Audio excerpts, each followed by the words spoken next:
Good morning বন্ধুরা। আজ হলো 11 এপ্রিল শনিবার। আজকের সকালের বরাক উপত্যকা তথা আসামের গুরুত্বপূর্ণ বিশেষ বিশেষ খবর হলো পাতারকান্দিতে দুই শিবিরই আত্মবিশ্বাসী, প্রশাসন কড়া নিরাপত্তার মধ্য দিয়ে জনগণের স্বতঃস্ফূর্ত উপস্থিতিতে শান্তিপূর্ণ ভোট গ্রহণের মধ্য দিয়ে শেষ হলো 125 নম্বর পাতারকান্দি বিধানসভা কেন্দ্রের নির্বাচন। কিন্তু ভোট শেষ হলেও উত্তেজনার পারদ এখনও তুঙ্গে। 9 জন প্রার্থী প্রতিদ্বন্দ্বিতায় থাকলেও বাস্তবে লড়াই গড়ে উঠেছে দুই প্রধান রাজনৈতিক শক্তি, বিজেপির কৃষ্ণেন্দু পাল ও কংগ্রেসের কার্তিক সেনা সিনহার মধ্যে। ভোট গ্রহণ শেষ হতেই শুরু হয়েছে জল্পনা কল্পনার ঝড়। শেষ পর্যন্ত পাতারকান্দির রাজমুকুট কার দখলে যাবে, এই প্রশ্নেই এখন সরগরম গোটা এলাকা। গত 9 এপ্রিল দুই একটি বিচ্ছিন্ন ঘটনাকে ছাপিয়ে শান্তিপূর্ণ পরিবেশেই সম্পন্ন হয় ভোট গ্রহণ। সকাল থেকেই বিভিন্ন বুথে দেখা যায় দীর্ঘ লাইন, নারী পুরুষ নির্বিশেষে সকল শ্রেণীর ভোটারের স্বতঃস্ফূর্ত উপস্থিতি গণতন্ত্রের প্রতি মানুষের আস্থা ও দায়িত্ববোধের এক উজ্জ্বল নিদর্শন হয়ে ওঠে। অনেক জায়গায় প্রথমবারের ভোটারদের মধ্যেও লক্ষ্য করা গেছে উৎসাহ ও আগ্রহ। এবারের নির্বাচনে মোট 9 জন প্রার্থী থাকলেও শুরু থেকেই স্পষ্ট ছিল যে মূল লড়াই সীমাবদ্ধ থাকবে কংগ্রেস ও বিজেপির মধ্যেই। প্রচার পর্বে দুই দলের নেতাদের তীব্র বাকযুদ্ধ, উন্নয়নকে কেন্দ্র করে পাল্টাপাল্টি দাবি এবং ভোটারদের মন জয় করার মরিয়া প্রচেষ্টা পাতারকান্দির রাজনৈতিক আবহকে ক্রমশ উত্তপ্ত করে তুলেছিল। ভোটের দিন সেই উত্তেজনারই প্রতিফলন দেখা গেল ভোট কেন্দ্রগুলিতে। রাজনৈতিক বিশ্লেষকদের মতে এই আসনে কার্যত দ্বিমুখী প্রতিদ্বন্দ্বিতার ছবি স্পষ্ট।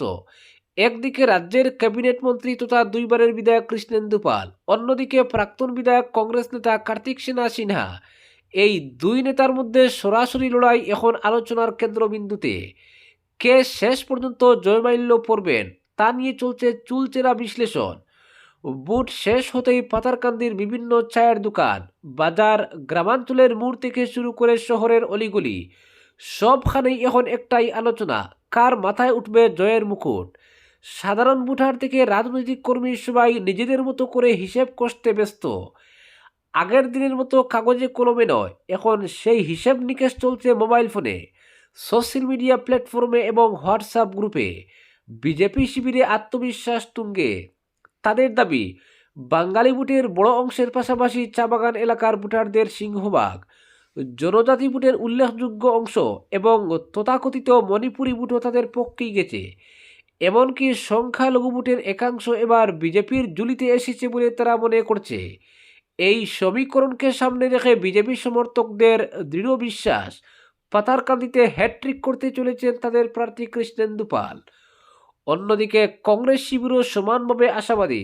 সংগঠন কিছুটা দুর্বল হলেও ভোটের ময়দানে শেষ পর্যন্ত লড়াই ধরে রাখতে সক্ষম হয়েছে তারা। কংগ্রেস সমর্থকদের দাবি, মুসলিম ভোটের সিংহভাগ, মণিপুরি ভোটের বড় অংশ, পাশাপাশি বাঙালি ও চাবাগানের হিন্দিভাষী ভোটের একটি উল্লেখযোগ্য অংশ তাদের দিকেই এসেছে। তাদের মতে এই ভোট সমীকরণই শেষ পর্যন্ত জয় এনে দেবে কার্তিক সেনা সিনহাকে। এখন শুধু সময়ের অপেক্ষা। বর্তমানে দুই শিবিরই নিজেদের জয়ের ব্যাপারে নিশ্চিত দাবি করলেও বাস্তব চিত্র স্পষ্ট হবে আগামী 4 মে গণনার দিনেই। ততদিন পর্যন্ত পাতারকান্দি জুড়ে চলবে জল্পনা, বিশ্লেষণ, রাজনৈতিক চর্চা এবং অপেক্ষার প্রহর গুনা। গণতন্ত্রের এই মহা উৎসবের ভোট পর্ব শেষ হলেও আসল উত্তেজনা যেন এখনই শুরু। ফল ঘোষণার আগে পর্যন্ত প্রতিটি দিনই যেন নতুন করে উত্তেজনা বাড়াবে। শেষ হাসি কে হাসবেন, দুবারের বিধায়ক তথা মন্ত্রী কৃষ্ণেন্দু পাল না প্রাক্তন বিধায়ক কার্তিক সেনা সিনহা, তার উত্তর লুকিয়ে রয়েছে ইভিএমের ভেতরে। সেই রহস্যের পর্দা উঠবে 4 মে গণনার দিনেই। ততদিন পাতারকান্দির আকাশে ভাসবে একটাই প্রশ্ন, রাজমুকুট কার? পরবর্তী খবর, মাধ্যমিক ফলাফলে বরাক শীর্ষে শ্রীভূমি, জেলা সেরা রুজেল। Assam state school education board পরিচালিত 2026 সালের মাধ্যমিক পরীক্ষায় উল্লেখযোগ্য সাফল্য অর্জন করেছে শ্রীভূমি জেলা। রাজ্য জুড়ে 16তম স্থানে থাকলেও বরাক উপত্যকার 3 জেলার মধ্যে শীর্ষস্থান দখল করেছে শ্রীভূমি।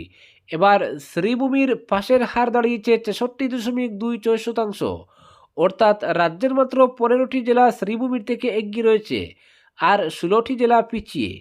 বরাক উপত্যকায় শ্রীভূমির পর দ্বিতীয় স্থানে রয়েছে হাইলাকান্দি, যেখানে পাশের হার 51.81%।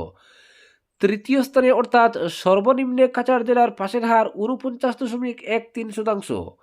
উল্লেখযোগ্যভাবে গত বছর 2025 সালে শ্রীভূমিতে পাশের হার ছিল মাত্র 48%। এক বছরের ব্যবধানে প্রায় 18% বৃদ্ধির এই সাফল্য স্বাভাবিকভাবেই নজর কেড়েছে শিক্ষা মহলের। এই সাফল্যের পেছনে জেলা প্রশাসনের একাধিক পরিকল্পিত উদ্যোগের ভূমিকা রয়েছে বলে মনে করা হচ্ছে। মাধ্যমিক পরীক্ষায় অংশগ্রহণকারী 12,000-এরও বেশি ছাত্রছাত্রীর দক্ষতা মূল্যায়ন করা হয় প্রশাসনের সরাসরি তত্ত্বাবধানে। এর ফলে চূড়ান্ত পরীক্ষার আগে শিক্ষার্থীদের আত্মবিশ্বাস অনেকটাই বৃদ্ধি পায়। পাশাপাশি সরকারি বিদ্যালয়গুলিতে বৃহৎ পরিসরে অভিভাবক শিক্ষক সভার আয়োজন করা হয়। এই সভাগুলিতে দক্ষতা পরীক্ষার ফলাফল বিশদভাবে পর্যালোচনা করা হয় এবং অভিভাবকদের সক্রিয় অংশগ্রহণ শিক্ষার্থীদের মানোন্নয়নে গুরুত্বপূর্ণ ভূমিকা রাখে। এছাড়াও জেলা প্রশাসনের উদ্যোগে ডায়েটের মাধ্যমে পরীক্ষার্থীদের জন্য লক্ষ্যভিত্তিক প্রতিকারমূলক পাঠ্য সামগ্রী প্রস্তুত ও প্রয়োগ করা হয়। এদিকে শ্রীভূমি জেলায় প্রথম স্থান দখল করেছে বদরপুর আল আমিন একাডেমির ছাত্র রুজেল হাসান। তাকে অভিনন্দন জানিয়েছেন স্কুল কর্তৃপক্ষ। রাতাবাড়ি থানার পশ্চিম টঙ্গিবাড়ির আসাবউদ্দিন ও সুলতানা বেগমের ছেলে রুজেল হাসান মোট 600 নম্বরের মধ্যে গণিতে 99, সাধারণ বিজ্ঞানে 98, বাংলায় 98, সমাজ বিজ্ঞানে 97, ঐচ্ছিক গণিতে 95, ইংরেজিতে 94, মোট 581 নম্বর পেয়ে অর্থাৎ 96.83% অর্জন করেছে। পরবর্তী খবর, স্কুলে জাতীয় গান বন্দে মাতরম গাওয়া বাধ্যতামূলক করা হয়নি বলে জানালো কর্ণাটক হাইকোর্ট। এই সংক্রান্ত এক শুনানিতে বন্দে মাতরম নিয়ে স্বরাষ্ট্র মন্ত্রকের জারি করা বিজ্ঞপ্তিকে চ্যালেঞ্জ করে দায়ের হওয়া একটি জনস্বার্থ মামলা খারিজ করে দিয়েছে কর্ণাটক হাইকোর্ট। প্রধান বিচারপতি বিবু বক্রু এবং বিচারপতি CM পুরাচারের ডিভিশন বেঞ্চের মতে স্বরাষ্ট্র মন্ত্রকের দেওয়া সার্কুলারে বন্দে মাতরম গাওয়া যেতে পারে বলে উল্লেখ করা হয়েছে, তাই এটি বাধ্যতামূলক নয়। একই সঙ্গে আদালত স্পষ্ট জানিয়েছে এই ধরনের বিষয়ে হস্তক্ষেপ করার মতো পর্যাপ্ত ভিত্তি বা ফাউন্ডেশন মামলায় উপস্থাপন করা হয়নি, ফলে আবেদনটি মোটেই গ্রহণযোগ্য নয়। জাতীয় স্তোত্র বন্দে মাতরম নিয়ে কেন্দ্রের নির্দেশিকায় আপত্তি জানিয়ে কর্ণাটক আদালতের দ্বারস্থ হয়েছিলেন এক সমাজকর্মী। PIL-এ তিনি আবেদন করেন, স্কুলগুলিতে বন্দে মাতরমের সব স্তবক গাওয়ার যে নির্দেশিকা বা প্রটোকল জারি করা হয়েছে তা দেশের ধর্মনিরপেক্ষ চরিত্রের পরিপন্থী। মামলাকারীর দাবি ছিল, গানটির কিছু অংশে দুর্গা, বাণী এবং কমলা হিন্দু দেবদেবীর উল্লেখ থাকায় তা অন্যান্য ধর্মাবলম্বী ছাত্রছাত্রীদের জন্য অস্বস্তিকর হতে পারে এবং তাদের উপর তা চাপিয়ে দেওয়া উচিত নয়। আবেদনকারীর দাবি অনুযায়ী স্কুলে বন্দে মাতরমের 6 স্তবকের বদলে শুধুমাত্র 2 স্তবকই গাওয়া হোক। এদিন হাইকোর্টে এই যুক্তিও তোলা হয় যে সংবিধানের অনুচ্ছেদ অনুযায়ী প্রত্যেক নাগরিকের ধর্মীয় স্বাধীনতা রয়েছে এবং কোনো নির্দিষ্ট ধর্মীয় ভাবধারার সঙ্গে যুক্ত বিষয় বাধ্যতামূলক করা হলে তা ওই মৌলিক অধিকারের পরিপন্থী হতে পারে।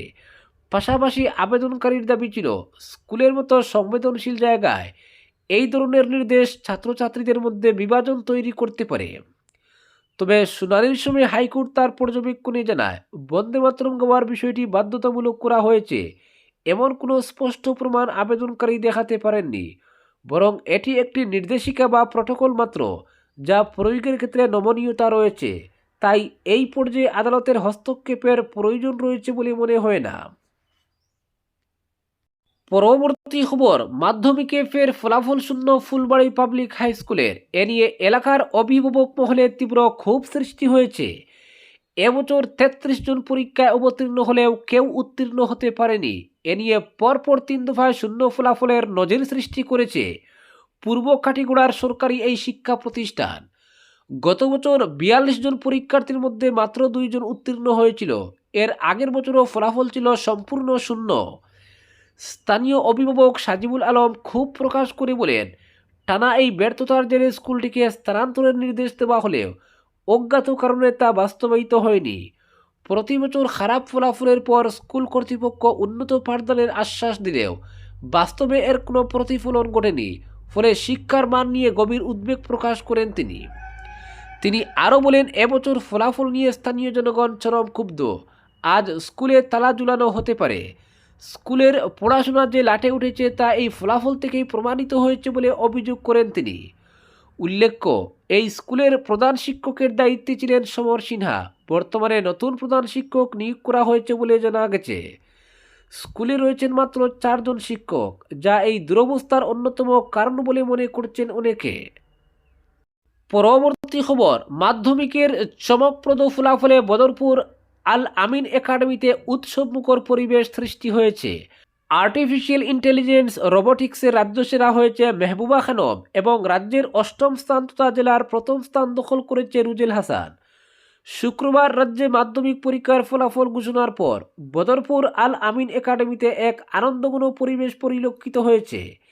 এদিন বিদ্যালয়ের পক্ষ থেকে এক সাংবাদিক সম্মেলনের আয়োজন করা হয়। স্কুলের পক্ষ থেকে জানানো হয়, এবছর 221 জন পরীক্ষার্থীর মধ্যে প্রথম বিভাগে 196 জন, দ্বিতীয় বিভাগে 19 জন, মোট 215 জন পরীক্ষার্থী উত্তীর্ণ হয়েছে। 90% ঊর্ধ্বে 3 জন, 80% ঊর্ধ্বে 30 জন, 70% ঊর্ধ্বে 120 জন পরীক্ষার্থী নম্বর পেয়ে উত্তীর্ণ হয়েছে এবং লেটার এসেছে মোট 402টি। বিদ্যালয়ের ছাত্রী মেহবুবা খানম এবারের মাধ্যমিক পরীক্ষায় কৃত্রিম বুদ্ধিমত্তা ও রোবোটিক্স বিষয়ে রাজ্যের মধ্যে সর্বোচ্চ 98% নম্বর পেয়ে প্রথম স্থান অর্জন করে রাজ্য সেরা হয়েছে। এছাড়া বিদ্যালয়ের পরীক্ষার্থী তথা রাতাবাড়ি থানার পশ্চিম টঙ্গিবাড়ির আসাবউদ্দিন ও সুলতানা বেগমের ছেলে রুজেল হাসান মোট 600 নম্বরের মধ্যে 581 নম্বর পেয়ে রাজ্যের মধ্যে 8ম স্থান তথা শ্রীপুর জেলার প্রথম স্থান অর্জন করতে সক্ষম হয়েছে। আজকের বিশেষ সংবাদ এখানেই সমাপ্ত।